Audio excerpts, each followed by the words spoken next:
Before you get mad about Doctor Strange spoilers being in this thumbnail and title, it's been out for a month, movie sites are reporting on this stuff, stars are joking about it.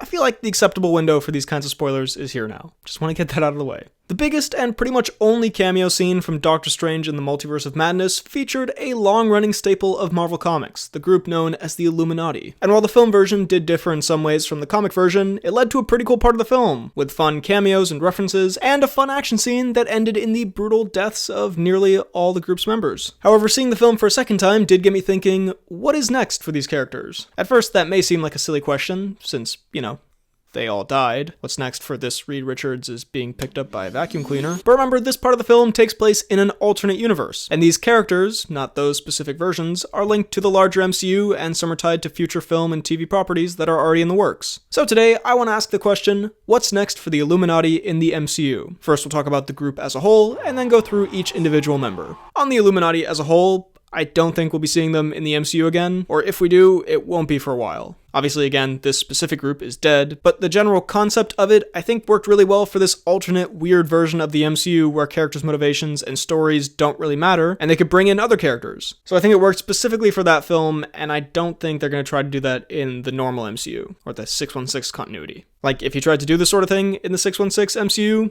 Iron Man's dead, Namor hasn't been introduced yet, Black Bolt is this boring guy living in Hawaii, new versions of Professor X and Reed Richards also haven't been introduced yet in the 616 MCU, and Doctor Strange, well, he's busy doing whatever he's doing now, and after his experiences in Multiverse of Madness, I don't think he'd join another Illuminati. So is it impossible we'll see the concept revisited, maybe with a totally different set of characters down the line? No, but I think it's unlikely for a while. I think they'll leave it at this, where it was worked really well into this movie's specific multiverse alternate reality story, where it was more possible than in a universe with a more intricate continuity. Alright, now for what's next for the group's members individually. I'll go in order of least future potential to most future potential. Starting with Maria Rambeau's Captain Marvel. Also, I'm not going to talk about Doctor Strange or Mordo, because Doctor Strange will obviously be back as the MCU version we know, and Mordo, who knows, might pop up again. It was kind of weird they brought him in known as like Steven's famous nemesis, even though we've only ever had a post-credits tease of that, but whatever. He might pop up again in a future Doctor Strange film, he might not. I don't really know. Anyway,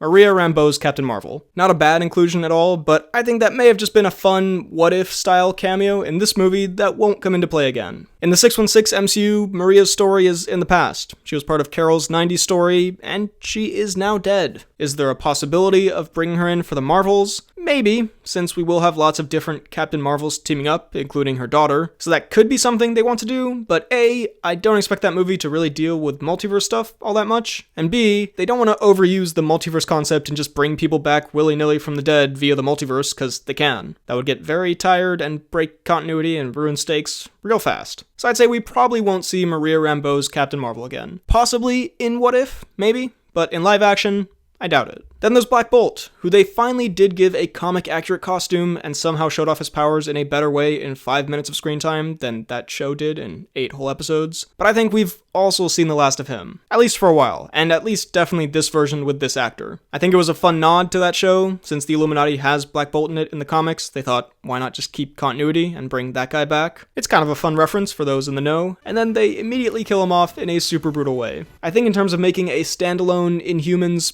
thing, Marvel's going to wait a while longer to make sure that we all have the taste of that show out of our collective mouths. And if/when they do that, I think they'll completely recast it. And I don't think we'll be getting any more references to that initial show from here on out. So yeah, a funny, cool cameo, but I'd say that's the last of Anson Mount's Black Bolt, who, by the way, if that show hadn't been terrible, I don't think was a bad pick for the role. He was one of the better parts of it. But anyway, yeah, a new, different version of the character might show up in a few years' time, but don't hold your breath for it. Quick reminder here that if you're enjoying this video, drop a like, subscribe, hit the bell button, and comment your thoughts on what's next for the MCU Illuminati members down below. Also, after the video, check out my podcast, The Poorly Planned Podcast, movie talk, TV talk, good time. Alright, back to the video. Then we come to Patrick Stewart's Professor X, which I have to assume is the last time we see him on film. I would have bet a lot of money that Logan was the last time we'd seen him, but it's nice to know that still, our final memories of Patrick Stewart's Charles Xavier, regardless, would be him dying in a sad or brutal way. Anyway, this does bring in the question, how will the X-Men enter the MCU, which it has been confirmed that they will. Well, I don't think this film was an indicator that we'll be getting either of the Fox casts coming over. Possibly a Hugh Jackman Wolverine cameo somewhere with all these multiverse things, but if that was going to happen, I think it it would have been in this one. And I know Deadpool's coming over, but that's kind of a separate thing. He sort of exists, wherever in that timeline. One of those casts is too old now for a new franchise, not meant in an offensive way. I'm just saying their first film was 22 years ago, which I'm sure makes some of you feel old. And the other cast was part of a franchise that kind of crashed and burned. So I think the MCU is going to bring in a whole fresh new cast. And they could either have mutants be activated by something in the MCU, along the lines of the Terrigen Mist thing from Agents of S.H.I.E.L.D., if you remember that plotline. Something triggers the mutant gene, and that leads to their emergence, which would explain why we haven't seen or heard of them so far. Though that does get rid of some of what makes X-Men X-Men, like the basis of some of those characters in history, and how their world has progressed over time. I don't know, it's a possibility. Or they could do it where they've always been there and they've just been kind of discreet on the sidelines, which would be a little harder to pull off. Like, logically, how would we have never heard of this whole section of the MCU? Or they come over via the multiverse from another universe where they already were mutants, which is a little bit of a cheap way of doing it, but also very possible. And to be clear, that would not be the Fox X-Men universe, a whole other universe. Convoluted? Maybe. But I'd guess one of those is how it'll be done. I'd say the third might be the most likely option. They all have problems, logically and continuity-wise, and how it affects their stories, so you just gotta pick one that makes the most sense and would make for the most fun stories going forward. Then we come to Captain Carter, who is rumored to actually have a future in the MCU, which doesn't really surprise me at all. Peggy Carter, especially earlier on in the MCU, was one of the first supporting characters to really get a lot of shine. She was a fan favorite from the first Captain America film, she showed up in Winter Soldier, is referenced in Civil War, and is a continuous part of Cap's story up until Endgame, including a cameo in Age of Ultron. She appeared in Agents of S.H.I.E.L.D., Ant-Man, and as her own character, people really liked her. She got her own one-shot, got her own 2-season TV show that was actually pretty damn solid, and now her character has kind of been revamped for the MCU as this alternate version in Captain Carter, who was basically the poster woman for the What If show and was presumably popular enough there to warrant a live-action cameo. So it totally makes sense to me that there are rumors of either a movie or a show in the works for her. I'd guess a 6-episode Disney Plus show, something like that. But yeah, I'd be totally down to see that. Her What If episode was fun, obviously a fan favorite character and one of my favorite MCU side characters. I guess you can't even really call her a side character anymore. Main character, really. And seeing more of that character kicking ass, like in What If, but in live action, sounds cool to me. Plus more Captain America shield throwing action, can't ever get enough of it. Will it maybe confuse audiences with also Sam Wilson's Cap getting his own film? I don't know, but given the MCU now very openly is dealing with alternate universes, I guess it should be clear enough that these are different universes, if they do end up making it. And then finally, John Krasinski's Reed Richards, aka Mr. Fantastic. This one is the most intriguing to me, because I'm of two minds here. The Fantastic Four has already been confirmed as an upcoming MCU film, and so a natural thought would be they're going to cast John Krasinski again in that as Mr. Fantastic, obviously in a different universe than the Illuminati one, presumably the 616 MCU verse.